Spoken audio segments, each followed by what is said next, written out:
ప్రజలు కోరుకుంటారు. ఆయన పాప ఏందో ఒక విజన్, ఇంకో విజన్ ఉన్న రవిని పొందా.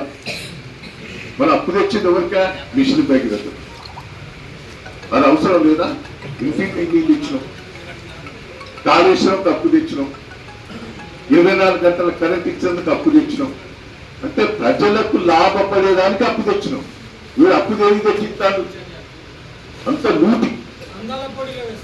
ఒక్కటి కూడా ఒక విజన్ అనేది లేదు. ఒక మంచిదానికి ఒక విజన్ లేదు. ఆ విజన్ లేదు. కరెంటు లేకపోతే 24 గంటల కరెంట్ లేకపోతే రైతుల పరిస్థితి ఎత్తుకుంటుంది. ఆ కాళేశ్వరం నీళ్ళే మా ప్రొడ్యూసర్లకు మధ్యాహ్నం అప్పుడైతే పాప కన్నసూర్య గారు నా ఎంబడి పడింది. నా ప్రొడ్యూసర్ నింపాడు, అది అతి కష్టంగా నింపేది. వద్దన్నట్టు కేసీఆర్ అన్నప్పుడు మన నీళ్లు భద్రతగా లేదు. 24 గంటలు కరెక్ట్ అయ్యా, మోటార్లు కలిపేది, స్టార్టర్లు కలిపేది, కోసం అంటే ఎసుంటి విజన్. అంటే నేను 40 ఏళ్ళ రాజకీయాలలో ఆశ్చర్యపోతాను. కుండల కిందలతో కొట్టుకునేది బోరింగ్లు కావాలని మిషన్ పైన తెచ్చి ఇంటికి నల్లనిచ్చాడు. ఇంకొక విజన్, కేసీఆర్ దగ్గర ఉన్న విజన్. అది తండలు గ్రామ పంచాయతీ చేసి తండలను డెవలప్మెంట్ చేశాడు. వీడంతే ఏమన్నా ఒక పని ఒక విజన్తో చేయాలి. అది లాభం వచ్చే పని చేయాలి. చేతులు ఎత్తేసి ఇక నేను 24 గంటల పైసలు ఎక్కడ పెట్టాలి? మిషన్ పైన ఎక్కడ పైసలు ఇవ్వాలి? ఈ పెన్షన్ ఎడబెచ్చాలే? ఇక నన్ను ఊరుకను అన్నాడు అనలేదా?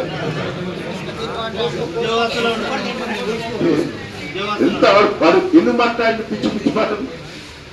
ఎవరి అన్నాడు? 2400 మహిళలు కోడింది అడిగిందా? 2500 మహిళలు కులంబంగారం అడిగిందా? అంత బోకర్ ఇయ్యలే, కానీ బోకర్ మాత్రం కూలీలకు 1200 ఇస్తా అంటే ఎంత బోకస్ మాటలు మాట్లాడిందంటే అబద్ధం కోరు మాటలు. ఒక్క పని మన పాలకుర్తి నియోజకవర్గం ఉన్నది. ఏమన్నా అయినా మొత్తం ఆపేసింది. పాత వాళ్ళకుంత బిల్లు కానీ అప్పుడు సర్పంచ్ చేసుకొని ఇప్పుడు దాదాపు సంవత్సరంన్నర 2 ఏళ్ళు అయితే పెద్ద బిల్లులని ఆగవాగం ఉంది. అంత ఘోరమైన పరిస్థితి. వాడు చేతులు ఎత్తేసాడు. నేను ఇసుంటి ముఖ్యమంత్రిని అసలు ఎప్పుడు చూడలేదు. ఈ 40 ఏళ్ళ నుంచి ఇంత వరస్ట్ ముఖ్యమంత్రిని ఎప్పుడు కూడా చూడలేదు. ఇంత మాటకారి బ్రోకర్. కాంగ్రెస్ పార్టీలో ఇప్పుడు తింటారు. ఈ నిన్న స్టేట్మెంట్ కాంగ్రెస్ కూడా బయటపడ్డారు. అది ఎప్పుడు కుప్పకూడదు కూడా తెలియదు. చెప్తున్నా ఢిల్లీ పిలిచిందట. మంత్రివర్గ విస్తీర్ణ అనిపించిందా, వీడు అన్న మాటలు కూర్చోనిపించిందా, ఏదో తెలుస్తలేదు. రేవంత్ రెడ్డి మాటలు మాట్లాడిన దాని మీద అనిపించిందా, ఏందో అర్థమవుతలేదు. ఏదో కుప్పకూలే పరిస్థితి ఉన్నది. దయచేసి మన అందరం ధైర్యంగా ఉండాలి. నేను నాయకులకి, కష్టపడ్డ నాయకులను, కార్యకర్తలను కాపాడుకునే బాధ్యత నాది. మీరందరూ కూడా కలిసికట్టుగా పనిచేయవలసిందిగా విజ్ఞప్తి చేస్తున్నా.